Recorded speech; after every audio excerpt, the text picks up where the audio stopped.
Hey hi hello good morning welcome back to my YouTube channel. ಎಲ್ಲರೂ ಹೇಗಿದ್ದೀರಾ? ನಾನಂತೂ ತುಂಬಾ ಚೆನ್ನಾಗಿದ್ದೀನಿ.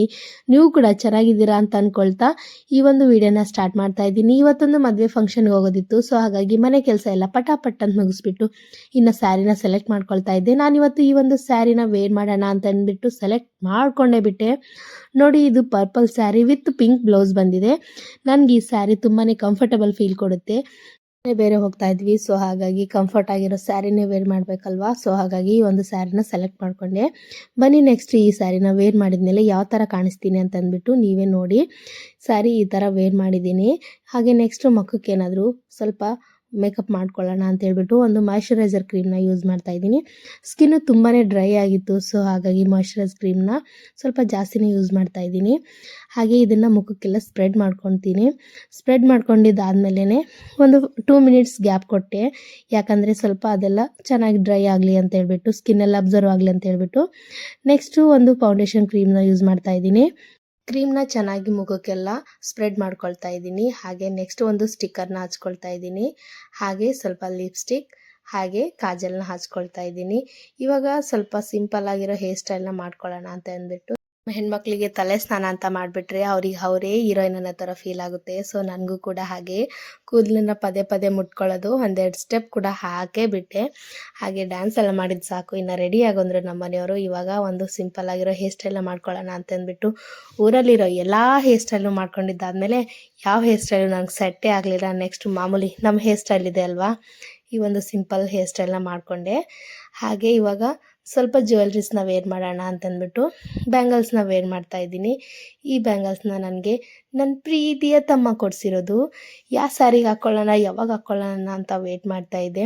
ಇವತ್ತು ಈ ಪರ್ಪಲ್ ಸ್ಯಾರಿಗೆ ಈ ಒಂದು ಬ್ಯಾಂಗಲ್ಸ್ ಮ್ಯಾಚ್ ಆಗ್ತಾಯಿತ್ತು. ಸೊ ಹಾಗಾಗಿ ನೆಕ್ಸ್ಟು ಇವಾಗ ಒಂದು ಜುಮ್ಕ ಹಾಕ್ಕೊಳ್ತಾ ಇದ್ದೀನಿ. ಹಾಗೆ ಮೀಶೋಯಿಂದ ಆರ್ಡರ್ ಮಾಡಿರುವಂಥ ಒಂದು ಬ್ಯೂಟಿಫುಲ್ ನೆಕ್ಲೆಸ್ನ ವೇರ್ ಮಾಡಿದೆ. ತುಂಬಾ ಚೆನ್ನಾಗಿತ್ತು. ಈಗ ಮುಗೀತು, ನನ್ನ ಮೇಕಪ್ ಎಲ್ಲ ರೆಡಿ ಆದೆ, ಇನ್ನು ಹೊರಡೋದೆ. ನಮ್ಮ ಮನೆಯವರು ಇಷ್ಟೆಲ್ಲ ಟೈಮ್ ತೊಗೊಳ್ತೀಯಾ ರೆಡಿ ಆಗೋಕ್ಕೆ ಅಂತ ಹೇಳ್ಬಿಟ್ಟು ಮುಖ ಅಂತ ಮಾಡ್ಕೊಂಡಿದ್ರು. ಸ್ಮೈಲ್ ಕೊಡ್ರಿ ಅಂತ ಹೇಳಿದ್ರೆ ಯಾವ ಥರ ಸ್ಮೈಲ್ ಕೊಟ್ರು ಅಂತ ನೋಡಿ. ನೆಕ್ಸ್ಟ್ ಹಾಗೆ ಅವರು ಬೈಕ್ನ ತೆಗೆದ್ರು, ಇನ್ನು ಹೊರಟ್ವಿ. ತುಂಬಾ ಬಿಸಿಲಾಗ್ಬಿಟ್ಟಿತ್ತು, ತುಂಬಾ ಕಷ್ಟ ಆಗ್ತಿತ್ತು ಹೋಗೋದಕ್ಕೆ. ಆದರೂ ಕೂಡ ಹೊರಟ್ವಿ. ಇನ್ನು ನೆಕ್ಸ್ಟ್ ಶಾಪು ರೀಚ್ ಆಗ್ತಿದ್ದಂಗೆ ನಮ್ಮ ತಮ್ಮ ನಮಗೋಸ್ಕರ ಅಲ್ಲಿ ವೇಟ್ ಮಾಡ್ತಾ ಇದ್ದ. ಸೊ ಅವನನ್ನು ಗಾಡೀಲಿ ಪಿಕ್ ಮಾಡಿಕೊಂಡು ಇನ್ನು ಮದುವೆ ಕಡೆ ಹೊರಟ್ವಿ. ಮದುವೆ ತುಂಬಾ ಗ್ರ್ಯಾಂಡಾಗಿ ಅರೇಂಜ್ ಮಾಡಿದರು. ತುಂಬಾ ಜನ ಸೇರಿದರು, ತುಂಬಾ ಗ್ರ್ಯಾಂಡಾಗಿತ್ತು. ನನಗೆ ಅಲ್ಲಿ ಫೋಟೋ ತೊಗೊಳಕ್ಕೆ ಆಗಲಿಲ್ಲ, ಯಾಕಂದರೆ ತುಂಬ ಜನ ಬರ್ತಾನೆ ಇದ್ದರು. ಸೊ ಹಾಗಾಗಿ ಫೋಟೋ ತೊಗೊಳಕ್ಕೆ ಟೈಮ್ ಸಿಗಲಿಲ್ಲ. ಹಾಗೆ ಮದುವೆನೆಲ್ಲ ನೋಡಿಕೊಂಡು ರಿಸೆಪ್ಷನ್ ಎಲ್ಲ ತುಂಬಾ ಚೆನ್ನಾಗಿ ಅರೇಂಜ್ ಮಾಡಿದರು.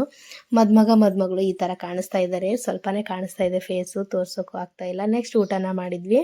ನಮ್ಮ ಉತ್ತರ ಕರ್ನಾಟಕದ ಸೈಡು ರೊಟ್ಟಿ ಇಲ್ಲಾಂದರೆ ಊಟನೇ ಆಗಲ್ಲ. ಸೊ ಹಾಗೆ ಊಟ ಮುಗಿಸ್ಕೊಂಡು ನೆಕ್ಸ್ಟು ಪಕ್ಕದಲ್ಲೇ ಇರುವಂಥ ಒಂದು ಭೀಮರಾಯನ ಗುಡಿ ಇದೆ ಅಂತೆ. ಹಾಗೆ ನಾನು, ನಮ್ಮ ತಮ್ಮ, ನಮ್ಮ ಮನೆಯವರು ಹಾಗೆ ಅವ್ರ ಫ್ರೆಂಡು ಹೋಗ್ತಾ ಇದ್ವಿ. ಈ ದೇವಸ್ಥಾನ ಬಂದ್ಬಿಟ್ಟು ನಾನು ಇದೇ ಮೊದಲನೇ ಸಾರಿ ನೋಡ್ತಾ ಇರೋದು. ಹಾಗೆ ಒಳಗಡೆ ಹೋದ್ವಿ, ದೇವ್ರ ದರ್ಶನ ಮಾಡ್ಕೊಂಡ್ವಿ. ತುಂಬಾ ಚೆನ್ನಾಗಿತ್ತು ದೇವಸ್ಥಾನ ಎಲ್ಲ ನೋಡೋದಕ್ಕೆ. ಆರತಿ ಎಲ್ಲ ತೊಗೊಂಡು, ತೀರ್ಥ ಎಲ್ಲ ತೊಗೊಂಡು ನೆಕ್ಸ್ಟ್ ಹೊರಗಡೆ ಬರ್ತಿದ್ದಂಗೆ ಒಂದು ಪೆಟ್ನ ನೋಡಿದೆ, ತುಂಬಾ ಇಷ್ಟ ಆಯಿತು. ಸೊ ಹಾಗಾಗಿ ಎತ್ಕೊಂಡು ಅವನ್ನ ಮುದ್ದಾಡ್ಕೊಂಡು ನೆಕ್ಸ್ಟ್ ನಾವು ಊರ ಕಡೆ ಹೊರಟ್ವಿ. ಮಧ್ಯದಲ್ಲಿ ಜ್ಯೂಸ್ ಆದರೂ ಕುಡಿಯೋಣ ಅಂತ ಹೇಳ್ಬಿಟ್ಟು ಗಾಡಿನ ಸೈಡ್ಗೆ ಹಾಕಿ 3 ಜನನೂ ಜ್ಯೂಸ್ ಕುಡಿದ್ವಿ.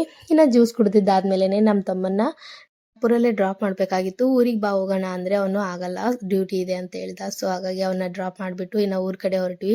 ಒಂದು ವಿಡಿಯೋನ ನಾನು ಇವತ್ತು ಇಲ್ಲಿಗೆ ಮುಗಿಸೋಣ ಅಂತ ಅಂದ್ಕೊಂಡಿದ್ದೀನಿ. ಓಕೆ, ಇಷ್ಟ ಆದರೆ ಲೈಕ್ ಮಾಡಿ, ಶೇರ್ ಮಾಡಿ, ಕಮೆಂಟ್ ಮಾಡಿ, ಹಾಗೆ ಸಬ್ಸ್ಕ್ರೈಬ್ ಮಾಡೋದನ್ನು ಮರಿಬೇಡಿ. Thank you so much, support me.